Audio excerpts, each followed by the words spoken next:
पूर्व विधायक से रीड न्यूज की खास बातचीत। विधायक गिरिराज मंडलोई का झलका दर्द, कहा पार्टी में वरिष्ठों की जरूरत नहीं, सभी पार्टी वरिष्ठ के विरोध के बावजूद भी बाहरी को दिया गया टिकट। भाजपा में सक्रिय कार्यकर्ता की जरूरत नहीं, मुझे तो अब राजनीति से संन्यास लेना है। कालापीपल विधानसभा में भाजपा कांग्रेस के द्वारा चुनाव प्रचार जोरों पर है, परंतु एक बार फिर कहीं ना कहीं कालापीपल विधानसभा में भाजपा की डगर आसान नहीं है, क्योंकि काफी दिनों से हो रहा विरोध कहीं ना कहीं अपने आप खुलकर सामने आ रहा है। पार्टी के द्वारा 3 पूर्व विधायक व जिला व जनपद पंचायत सदस्यों व वरिष्ठ भाजपा कार्यकर्ताओं के विरोध के बावजूद घनश्याम चंद्रवंशी को भाजपा के द्वारा अपना प्रत्याशी बनाया गया, परंतु कहीं ना कहीं धरातल पर इसका पूर्ण विरोध भाजपा के वरिष्ठों के द्वारा किया जा रहा है। आज रीड न्यूज के संवाददाता मनोज विजयवर्गीय ने भाजपा से 2 बार विधायक रह चुके पूर्व विधायक गिरिराज मंडलोई से 1-to-1 के माध्यम से खास बातचीत की तथा भाजपा पार्टी में जो चल रहा है घमासान के लिए अभी तक किसी भी वरिष्ठ भाजपा नेता द्वारा डैमेज कंट्रोल करने की कोशिश नहीं की गई। आज कहीं ना कहीं पूर्व विधायक के द्वारा पार्टी हितों में किए गए कार्यों को विस्तार से बताते हुए उनका दर्द झलक पड़ा। उन्होंने कहा कि जिस पेड़ को हमने वह मुश्किल से कालापीपल विधानसभा में खड़ा किया था, उसको कहीं ना कहीं हमारे विरोध के बावजूद बड़े नेताओं ने स्पष्ट करने की कोशिश की है। शाहजहांपुर पोलाई कला से संवाददाता मनोज विजयवर्गीय की रिपोर्ट। नमस्कार दोस्तों, आज हम मध्य प्रदेश के शाहजहांपुर जिले के कालापीपल विधानसभा जो कि 169 है उसके नगर पोलाई कला में पहुंचे हैं, जहां पर पूर्व विधायक गिरिराज जी मंडलोई निवास करते हैं। आज हम रीड न्यूज के माध्यम से उनसे विस्तृत चर्चा करेंगे। क्या माहौल है चुनाव का, भाजपा का क्या माहौल है, आपकी क्या राय है, इस बारे में हम मंडलोई जी से बात करेंगे। नमस्कार, मैं आज शाहजहांपुर जिले के मध्य प्रदेश के शाहजहांपुर जिले के कालापीपल विधानसभा के पोलाई कला में पूर्व विधायक गिरिराज जी मंडलोई से विधानसभा चुनाव को लेकर चर्चा करूंगा। जैसा कि सभी को विदित है कि आने वाली 17 तारीख को विधानसभा के लिए चुनाव होना है। मैं बताना चाहूँगा कि जो हमारे पूर्व विधायक जी बुलाना से थे 2003 में अंतिम समय में, उसके बाद से समाज सेवा, पार्टी सेवा कर रहे हैं। साथ ही जिस भाजपा को इन लोगों ने सींचा है, जो कि आज संगठित है 24 लोग, आज भाजपा उजड़ती और बिगड़ती दिखाई दे रही है। जैसा सभी को विदित है कि लगभग 20 लोगों ने आपने विरोध किया सर, और 20 लोग जो है संगठन के, उनकी बात को नहीं मानते हुए अन्य प्रत्याशियों को, बाहरी प्रत्याशी को टिकट दिया है। क्या विचार है आपके, क्या कहेंगे सर इस बारे में?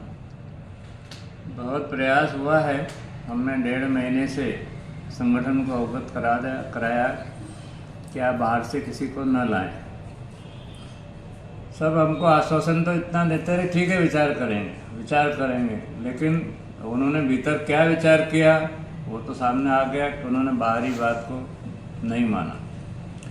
इसलिए हम जो ये बाकी लोग थे, क्योंकि मैं तो दावेदार नहीं था, पर मैंने इसी मुद्दे पर उनका साथ दिया, सहयोग किया कि भाई बाहरी आदमी ना हो, लेकिन संगठन ने नहीं माना। तो हमने एक बात और कही थी कि भाई हमारे यहाँ एक सुरेश जी आर्य भी टिकट मांग रहे हैं, वो भी पार्टी के वरिष्ठ हैं, निगम के अध्यक्ष रहे हैं, संगठन मंत्री रहे हैं, बहुत सारे अनेक पदों पर रहे हैं। झाबुआ जैसे ज़िले में उन्होंने बहुत काम किया है, जहाँ काम करना मुश्किल है वहाँ भी उन्होंने काम किया है, तो उनको दे देते। एकदम नया आदमी लाने के बजाय वो रहते तो उनका अपना परिचय भी था यहाँ काफ़ी लोगों से, तब भी उसको नहीं सुना गया और उन्होंने एक नए कार्यकर्ता को भेज दिया। अब उसका खामियाजा तो भोगना ही पड़ेगा, क्योंकि बाकी से 25 लोग अभी दुखी है, नाराज हैं, सब अपने अपने घर बैठकर देख रहे हैं। तो अंत में इसका परिणाम तो सर आपके जो, तो क्या आप पार्टी से नाराज रहेंगे, काम नहीं करेंगे? क्या भाजपा इस बार भी फतह कर पाएगी या नहीं कर पाएगी? राजनीति मेरे जीवन का उद्देश्य नहीं है। मैं मूल रूप से संघ का कार्यकर्ता हूँ और समाज के लिए काम करता हूँ, समाज जुड़े इस दिशा में काम करता रहा हूँ।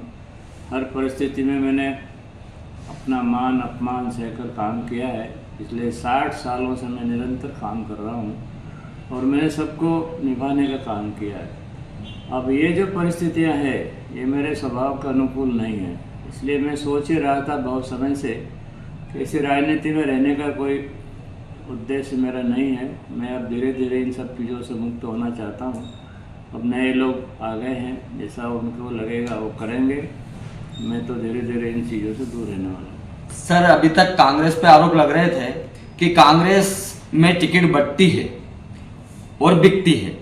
क्या इस बार भाजपा में भी टिकट बिकी है, क्या खरीदी गई? ऐसा तो मेरी जानकारी में तो नहीं है।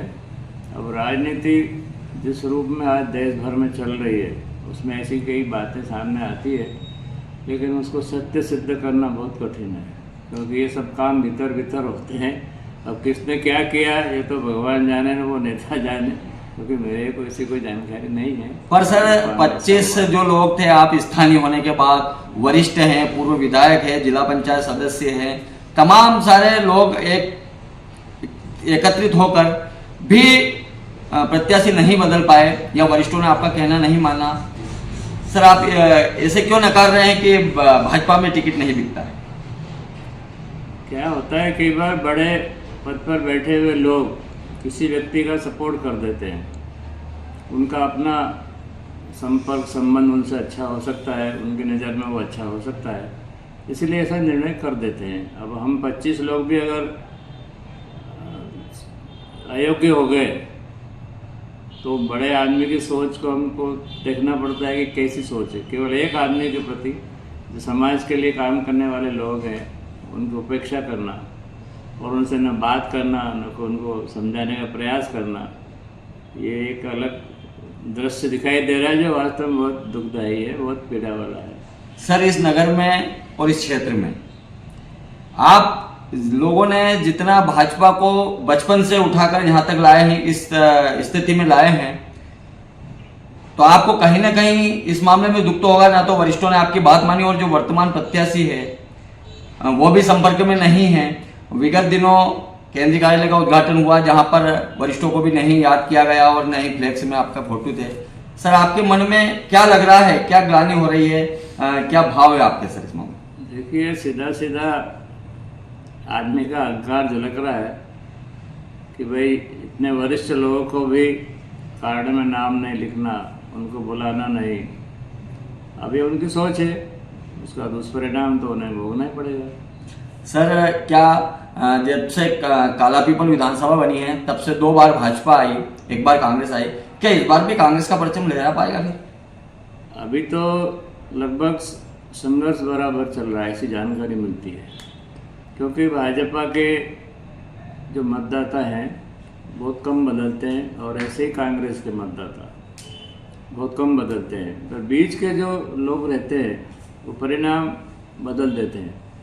तो अभी जब ऐसा कोई माहौल किसी के पक्ष में बना नहीं है मेरी जानकारी के अनुसार कि कौन जीत जाएगा, लेकिन अगर भाजपा ये डैमेज कंट्रोल नहीं करती है तो निश्चित रूप से भाजपा को नुकसान होगा और उसका खामियाजा भुगतना पड़ेगा। सर, इस बार आप विधायक के रूप में किसको देखना चाहते हैं? देखिए, मेरे लिए तो सब समान है। आप लोग भी मुझे जानते हैं, मैंने जाति पार्टी सबसे ऊपर उठकर काम किया है। मैं ये मेरा ऐसा नहीं। जो अच्छा काम करता है मैं उसका समर्थन, उसका सपोर्ट में हमेशा रहता हूँ। जो गलत काम करता है उसके विरोध में रहता हूँ। इसलिए मेरा किसी से व्यक्तिगत दुर्भाव नहीं है, मेरे लिए दोनों समान हैं। भगवान उनको किसको जस देता है, किसको बढ़ाई देता है, ये आगे देखेंगे। मेरे मन में किसी के प्रति कोई दुर्भावना नहीं रहती कभी भी। सर, आप 2 बार पूर्व विधायक रह चुके हैं और राजनीति के ज्ञाता माने जाते हैं। आप मुख्यमंत्री के रूप में किसको देखना चाहेंगे? देखिए, वर्तमान में जो परिस्थिति भाजपा की है उसमें शिवराज जी ही एकमात्र ऐसे व्यक्ति हैं जो पार्टी के लिए ताकतवर आदमी सिद्ध हो सकते हैं। वैसे तो सभी नेता सक्षम हैं, वरिष्ठ हैं, बहुत वर्षों के अनुभवी हैं, लेकिन पिछले 19 सालों में शिवराज जी ने जो योजनाएं समाज में लाए दी है उसके कारण जनभावना उनके साथ जुड़ी हुई है। व्यक्तिगत भलाई बुराई तो रहती है, लेकिन उन्होंने जो कुछ समाज के लिए काम किया है, प्रदेश के लिए काम किया है, सच में जो योजनाएं बहुत कल्याणकारी है और शिवराज जी के पक्ष में आम आदमी है भी। पर व्यक्तिगत जो विवाद हैं उसका नुकसान जरूर होता है, पर फिर भी आम आदमी तो उनके पक्ष में है।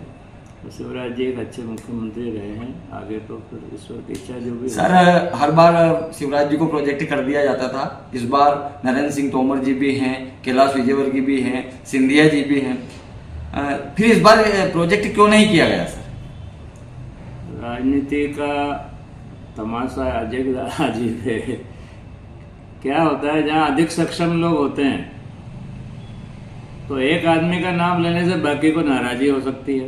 ये डर संगठन को रहता है कि भाई मान लो एक आदमी का नाम कर दिया तो बाकी नाराज हो जाएंगे तो नुकसान हो सकता है।